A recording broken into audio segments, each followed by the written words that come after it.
후학TV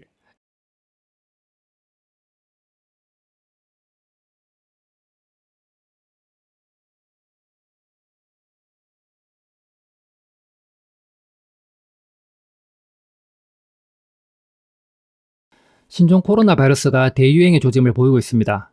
세계적인 대유행이 될 수 있을 그 6가지 가능성을 짚어보겠습니다.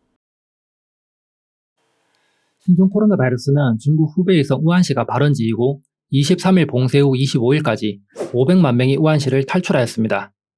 그들의 대부분은 중국 내 대도시로 이동을 했지만 일부분은 안전한 곳을 찾아 다른 나라로 빠져나갔습니다.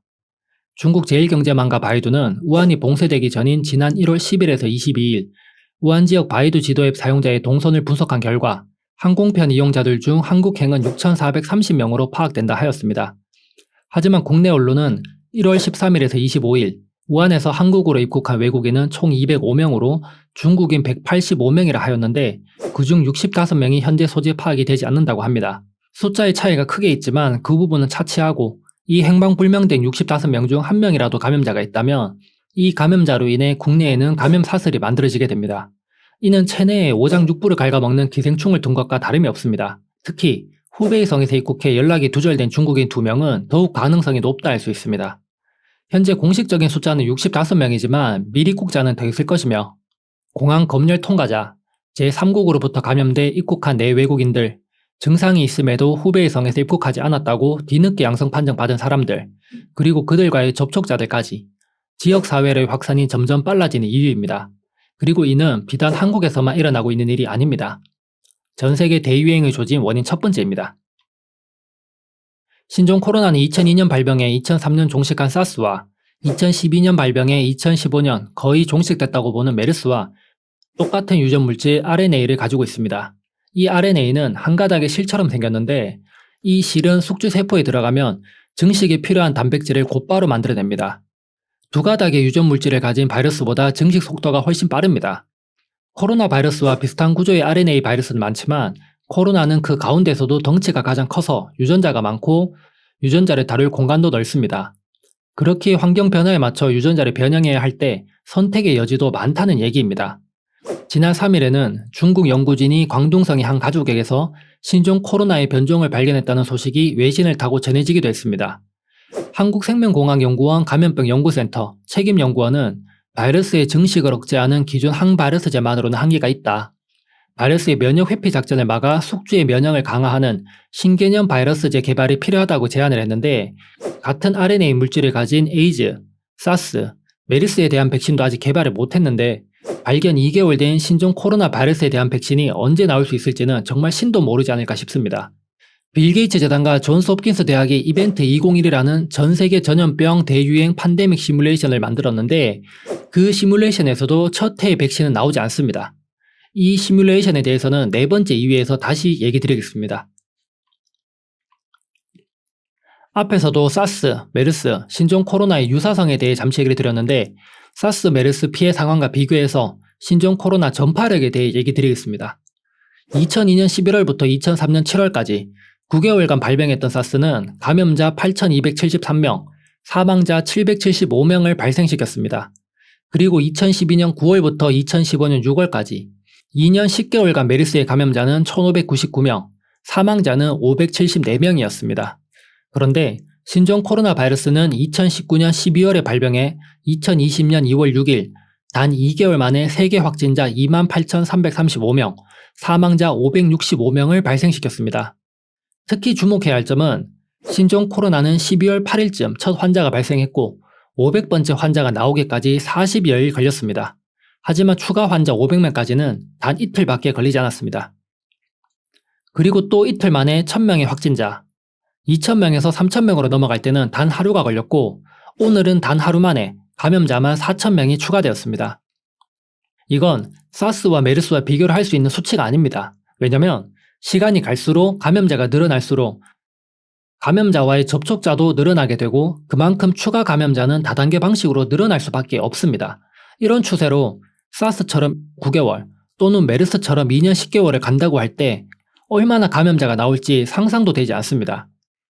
대부분의 호흡기 바이러스는 증상이 강해질 때 전파력이 더 높아지는데 국내 3번 환자에서 6번 환자로 전파될 때 상황을 보면 신종 코로나 바이러스는 증상 초기에도 감염시킬 수 있다는 게 이 바이러스의 특색입니다. 그렇다면 전문가들이 분석하는 신종 코로나 전파력은 최소 1.4에서 최대 3.3 정도로 전문가들마다 다르게 보고 있습니다. 근데 전문가들이 사스 메르스에 대한 전파력을 얼마로 보냐면 2년 10개월간 감염자 1600명을 일으킨 메르스는 0.4에서 0.9, 9개월간 감염자 8000명을 일으킨 사스는 4로 본다는 겁니다. 근데 2개월간 감염자 2만 8000명을 일으킨 신종 코로나 바이러스는 1.4에서 3.3이라고 합니다. 이해가 되진 않지만 잘 모르는 부분이 또 있겠죠. 사스도 중국에서 발발했는데 사스 때는 전 세계적으로 중국인 입국 금지하지 않았습니다. 하지만 전파력은 사스보다 낮다고 하면서 국가들이 입국 금지를 하는 건 더욱더 이해하기 힘든 부분입니다. 즉 이건 전파력이 사스보다 더 높다는 걸 의미한다고 저는 생각하고 있으며 잠복기에도 감염이 된다는 걸 감안한다면 이 전파력이야말로 대유행의 가장 큰 위험 요소가 아닐까 싶습니다. 지난해 10월 빌 게이츠 재단이 참여하고 있는 싱크탱크 존스 홉킨스 보건센터가 이벤트 2021이라는 이름의 범유행 전염병 모의 훈련을 시작했습니다. 물론 현재 신종 코로나 바이러스에 대한 모의 훈련은 아니었습니다. 왜냐면 10월에 시뮬레이션이 가동되었고 11월에 그 영상이 공개되었으며 12월에 신종 코로나가 발생했으니까 시기적으로도 맞지 않습니다. 하지만 대단히 가까운 시기란 건 또 사실입니다. 당시 이벤트 2021에서도 박쥐에서 돼지로 그리고 사람에게로 전염되는 코로나 바이러스의 발생을 사스를 모델로 해서 시뮬레이션을 했고 이 시뮬레이션의 결과만 얘기 드리자면 첫 해에 백신이 출시될 가능성은 높고 전 세계 인구의 80%에서 90%에게 노출이 돼서 18개월 만에 인구 6,500만 명이 사망하는 결과를 보여줍니다. 링크는 유튜브 설명란에 따로 넣어두겠습니다. 그리고 이건 IDM에서 내놓은 세계 독감 전염병 대유행에 따른 피해 상황을 시뮬레이션한 건데 모델링에서는 6개월 동안 3,290만 명이 사망합니다. 중국이 발표하고 있는 감염자와 사망자 통계를 100% 믿는 사람은 이제 거의 없을 겁니다. 외신들 또한 중국의 공식 발표에 많은 의혹을 표하고 있는 만큼 사실 이 의혹은 말이 의혹이지 증거가 없을 뿐 확신에 가깝습니다. 이 의혹들은 중국 내 현지 용기 있는 시민들이 인터넷을 통해 중국 현지 상황을 전해주었고 의혹에 대한 근거를 마련해 주었으며 그 덕에 의혹 또한 매우 구체적이 되었습니다. 그러면서 외신들 또한 대유행의 조짐이 보인다고 경고를 하고 있는 상황입니다.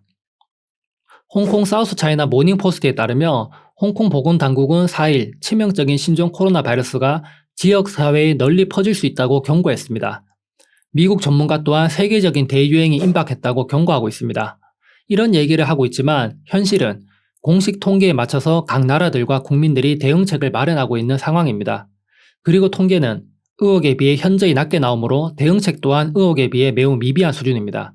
아름다운 우리나라 국내 상황을 보면 당장 오늘 외출을 해서 지나가는 사람을 봐도 마스크하지 않은 사람들이 대부분입니다. 그리고 고글 착용한 사람은 단 한 사람도 보지 못했습니다. TV를 봐도 마찬가지입니다. 마스크를 한 사람은 없습니다. 마스크를 하라고 말하는 대중매체에서도 아나운서를 포함한 패널들 모두 마스크를 하고 있지 않습니다. 물론 말을 해야 하는 직업이기 때문에 마스크를 하지 못한다 하더라도 프로그램과 상관없이 뒷배경에 나오는 사람들 또한 마스크 고글을 전혀 하고 있지 않습니다. 시사 프로그램을 포함해 질본 브리핑 또한 마찬가지입니다. 심각성을 얘기하지만 말로만 그럴 뿐 눈에 보여지는 건 심각해 보이지 않습니다. 그러므로 국민들 또한 마스크 고글 미착용자가 더욱 많은 상황입니다. 하지만 대유행이 시작되면 TV에 나오는 사람들도 중국처럼 마스크를 하게 될 겁니다. 선제적인 조치, 과도한 조치를 얘기하지만 국민들에게 경각심을 일으킬 만큼의 모습은 전혀 보여주고 있지 않습니다. 특히 옹기종기 모여 살고 있는 우리나라는 찌개를 같이 떠먹고 지하철 버스를 매일 타야 합니다. 그리고 한 달 뒤면 방학이 끝나고 학생들이 등교를 시작합니다. 만약 앞서 말한 의혹이 진실이라 할 때 그 감염자 수는 수십만에 달하게 될 텐데 그때에는 분명 현재와 다른 모습들일 겁니다. 2달 동안 감염자 수가 수십만이라는 것은 현재 우리가 하고 있는 이런 대비로는 비눗방울로 철퇴를 방어하려는 것이나 다름없습니다. 정보의 부족으로 현재의 대비책을 마련한 것이 최악의 상황에서는 대유행 가속화의 기틀을 마련한 게 되어줄 수도 있습니다. 비록 땅덩어리는 중국에 비해 턱없이 작지만 아름다운 우리나라는 인구 밀도로는 세계 23위이며 OECD 국가 중에서는 1위입니다. 반면 중국은 78위에 그칩니다. 중국 바로 옆에 위치하는 마카오는 1위, 싱가포르는 3위, 홍콩은 4위, 일본은 38위입니다. 그리고 홍콩과 마카오는 관광업과 카지노업이 주요 산업을 이루는 곳으로 전 세계 사람들이 모이는 나라 중 한 곳이며 한국과 일본 또한 마찬가지입니다.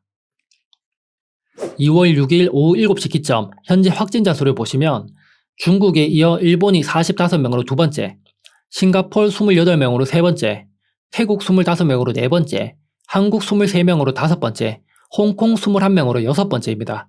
이 나라들의 감염자 수가 시사하는 바는 중국의 감염자들이 중국 근처의 나라들로 탈출을 많이 시도했고 그 근처의 나라들의 인구 밀도가 하필 높은 나라들이며 전 세계 국민들이 관광이든 비즈니스든 많이 찾는 나라들이라는 것입니다. 이 또한 대유행이 될 근거 중 하나입니다. 이 외에도 비행기, 기차, 선박 등등 문명의 발전에 따라 인구 이동이 쉬워졌다는 점, 아프리카, 개발도상국들의 방비가 매우 취약하다는 점, 잠복기가 14일이며 잠복기에도 감염이 된다는 점, 방비책 중 하나인 마스크가 시중에 부족하다는 점, 신생아부터 노인까지 나이에 상관없이 감염이 된다는 점 등등 상세한 이유는 더욱 많습니다. 비관적인 전망이 낙관적인 미래를 만들 수도 있습니다. 지금이 그런 상황이 아닐까 한번 생각해 봅니다. 후학TV